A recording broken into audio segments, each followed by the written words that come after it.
When these are longer authoritarian period, they tend to be weaker and more fragile and more corrupt in both financial sense as well as the political sense. So to maintaining status quo within these institutions becomes challenged because already these are weak, they're corrupt. And if you want to maintain the status quo, which is basically an extension of the authoritarian regime, you don't want to do that. But at the same time, this is what you have inherited. Two institutions have emerged as critical element in this immediate aftermath. One is judiciary, another is military or security apparatuses. They have become very, very critical in many, many places where the democratic transition phase efforts have been made. In Egypt, for example, clash between the Morsi government and the judiciary became a key issue after Muslim Brotherhood was elected. Concurrently, the military had decided to restore the previous order and thus a coup re-established the military regime from which the entire Egyptian popular uprising was intended to do. In Sudan, for example, military, although initially appeared very neutral, occasionally supportive, have played very key role. The collapse of the civilian-military partnership, which was developed after the uprising, has collapsed because the military, although it appeared neutral initially, didn't want to cede its power. They want to keep it. And plunged the whole country in Sudan into a civil war and followed by a coup.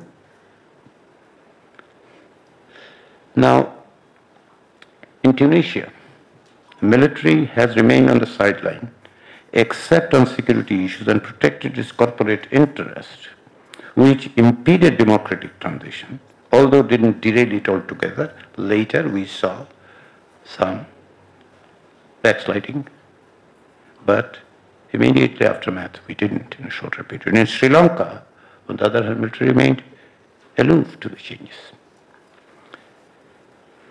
The other point that I mentioned is historical grievances. As you can understand, the long period of authoritarian regime actually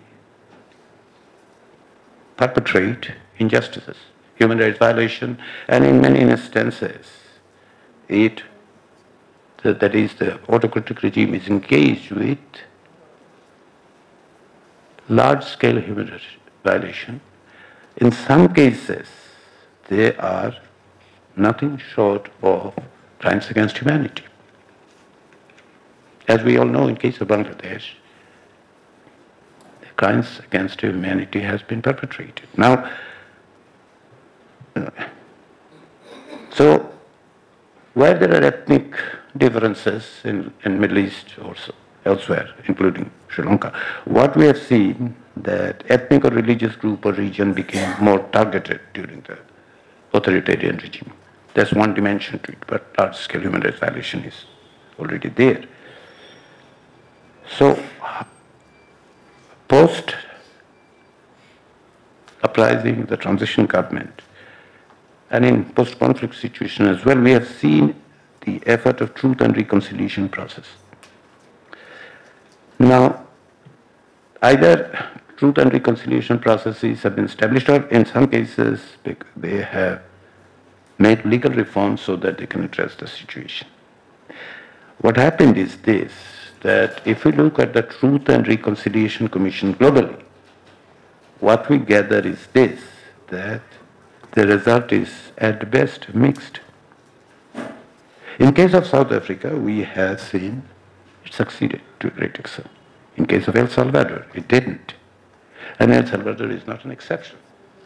There are others. The lesson is this Truth and Reconciliation Commission or efforts, processes cannot be an exoneration of those who have committed heinous crimes, crimes against humanity. that needs to be ensured that they're brought to book.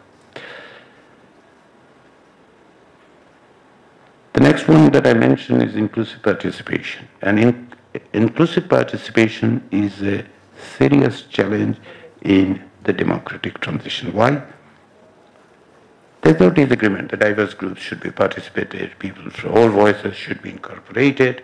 But the thorny question is, how do you engage those who have been part of the previous regime, especially those who have undermined democracy, systematically perpetrated violence, adopted ideology of authoritarianism, or systematically vitiated the process which contributed to the survival of the regime. This is, to describe it, this process, this challenge as thorny issue is just an understatement. On the one hand, you are required to become inclusive, but on the other hand, how do you make sure that those who have undermined the process, created the situation, where do you place them? This is a problem that has not been dealt uniformly. There is no one-size-fits-all kind of situation. But nevertheless, this is a question that has come up again and again. Those countries which have tried to make two things parallel. One is the reconciliation, another is the trial of those who have contributed to this enormous human rights violation incidents. Last challenge is autocratic nostalgia. What we have seen as the democratization process, especially those which has experienced violence, usually this follows with disorder and instability.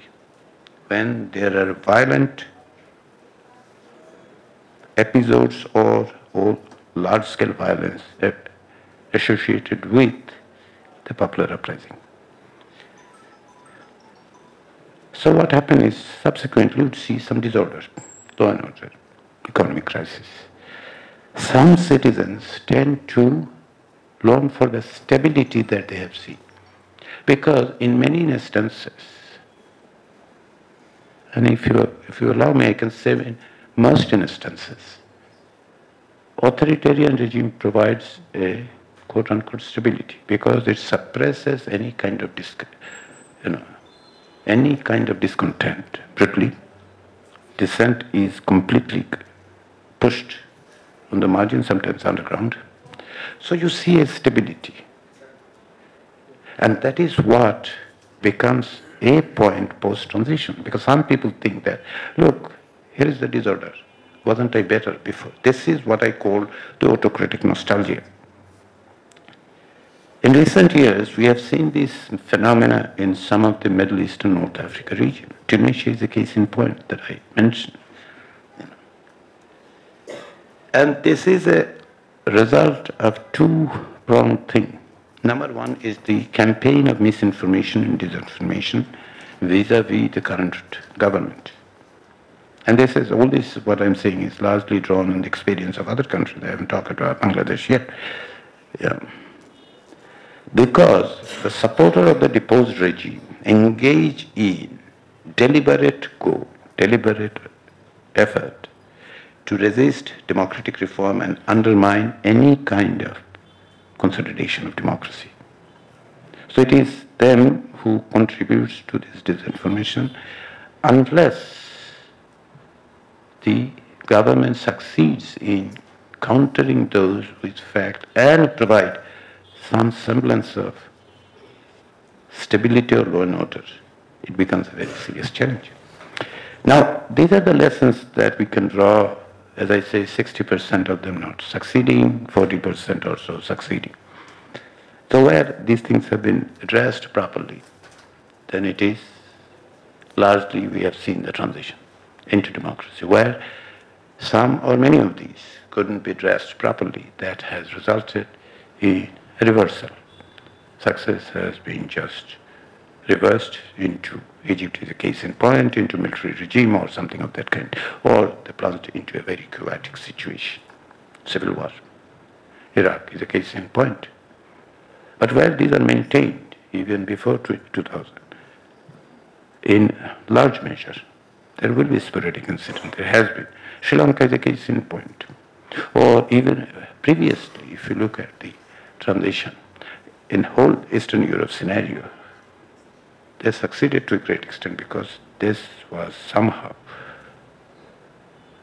could be addressed. Now, how do we address this in the context of Bangladesh? What do we learn from these things? As I said, we are in a transition phase from autocracy to democracy. Now, when we talk about challenges in any context, we tend to describe that the challenge is for the government. In a normal situation, it's fine. In a democratic situation, however weak, fragile democracy it is, we usually talk about challenges to the government, how government is going to do it, whether government would succeed or not. But it is my argument, what I'm going to insist. These challenges that Bangladesh is facing currently, 4 of them, or what are the challenges, not only now, going forward, 4 I'm going to highlight.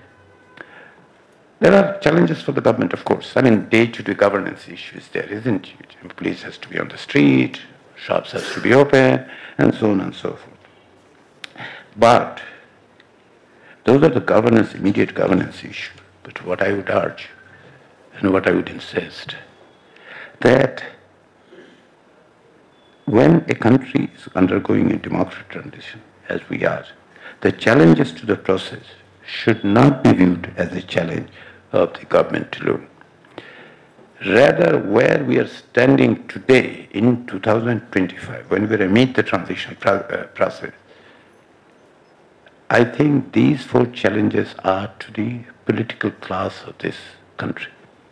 You can say, okay, even if you don't want to say political class, we can say political forces, irrespective of their political parties. I think, drawing on these, the first thing, I would say transition to a democratic system requires a peaceful and orderly election. Countries which have succeeded in transitioning to democracy in varying degrees have been successful in organizing peaceful elections. Now, the experience of transition in Eastern Europe in 1990, the Philippines in the 1980s, Sri Lanka after 2022, all bear this out. On the contrary, the entire Middle East and North Africa, they didn't. And we have seen what happened there. Tunisia succeeded to a great extent. That's why we have seen some progress in Tunisia. The rest of the countries didn't do as good. Now the point is, while the responsibility of the transitional government to organize the election, the stake is far greater for the political parties who would see the election, who would see the transition to ensure that an election is not only a matter of who would get to the power. The election is the first step in making sure that they are closing the chapter on authoritarian past. That's why it requires openness, it requires ability to compromise, make concession while this election is organized. Drawing on other experiences we have seen where they have succeeded in doing it, because it is not who is going to power in the next election. Timing of the election is not inconsequential. I'm not suggesting that one. But 2 points are important. The first thing is to ensure that whether it would be orderly and peaceful. Second, whether the political parties can agree to a modus operandi that their behavior won't be impediment to the process, and by default would help justify the previous regime's sham election, because if the process is not agreed upon, the transitional government, in this instance in Bangladesh, the interim government, will have to lead the process. But let me tell you, it alone cannot ensure it. The job of the interim government is to act as a transitional government. They can lead it, but they alone would not be able to close the chapter on the past of having a peaceful, orderly transition unless the political forces come to an agreement in writing or unwritten that what exactly is trying to achieve through the election. There is a distinct difference between a transitional election and election at a regular time. They have to realize it, understand it, appreciate it, participate in it. The second is reforming the state apparatuses and creating a new social contract. Bangladesh's history of 53 years, not only 16, the governance history that you all too familiar with, has clearly made it evident that return to the business as usual is not an option for democratization.